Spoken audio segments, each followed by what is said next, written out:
Good evening, Prime Minister. Two quick questions. Can we get some more information on the Libyan Investment Bank as it pertains to our local legislature? We've seen neighboring islands fall prey to, the Stanford Investment Bank fiasco, and so we would hope that instead of waiting for anything to go wrong and being retroactive, we are proactive and put certain things in place to prevent any issues in that regard. Is there issues? Sorry. Well, we saw what happened in our neighboring country. I don't want to call their names right now with regard to the Stanford Investment Bank. Mm-hmm. So I was wondering if there would be any changes to our legislature. We had similar instances with the insurance sector here to prevent certain mishaps. Is there a timeline? Okay, could you give us some more information also on the campaign promise or pledge made to provide laptops to students? I don't think you mentioned what type of students, as in whether it's primary, secondary level, and if there would be certain criteria that had to be met, whether it was for low-income families, anything in that regard. And has a Deputy Speaker of the House of Assembly been selected as yet? Sorry? Has a Deputy Speaker for the House of Assembly been selected as yet? Let's start with the bottom up. I think your question about Deputy Speaker is premature. That is done by the Parliament, usually. The Parliament is scheduled to meet for the first time on the 10th of March of this year. Maybe by then we would know. So hold your horses a bit, please.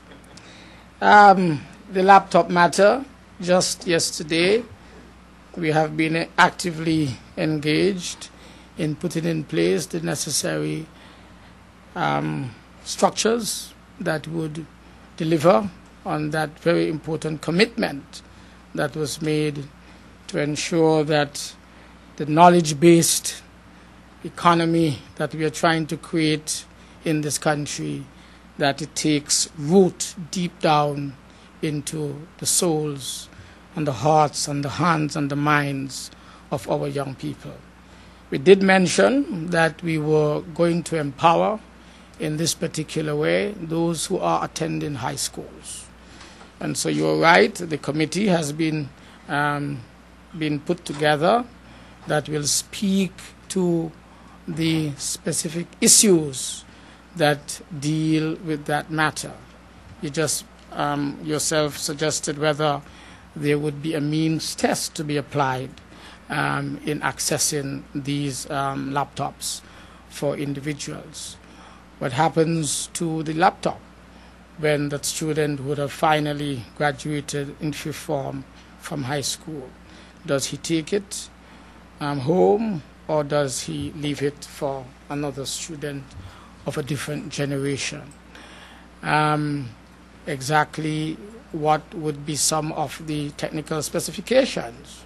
Are they going to have wireless modems or not?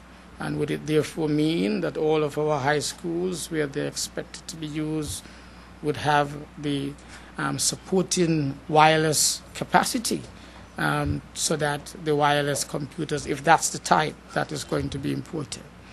And then you have to look at where you're going to get them, especially that since they have to be retrofitted and have to be made maybe from order. They're going to be IBM, Acer, Dell.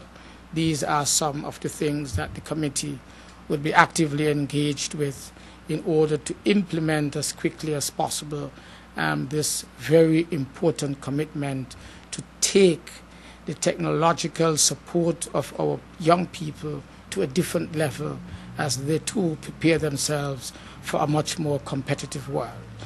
I am very excited, to be frank with you, with this prospect. Every day my phone is being rung from Nevis to St. Kitts. When is this going to happen? And so I have said that in a matter of 3 months, I would want to be able to say specifically that this commitment is fully on its way in order to help the students of St. Kitts and Nevis, especially those who are registered in our high schools. So this is really actively receiving quite a lot of attention at this particular time. Yes, that's another question, because people thought that I was just speaking of St. Kitts.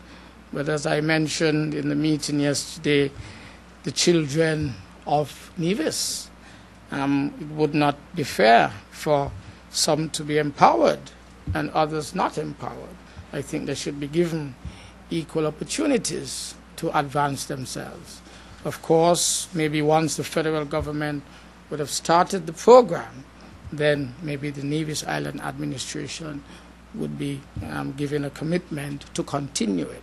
But we have to do it for all of our students. It's going to cost us a few $1 million, but what is a few $1 million if you're investing in preparing the minds of our young people to be better able to stand tall and proud in a much more competitive world?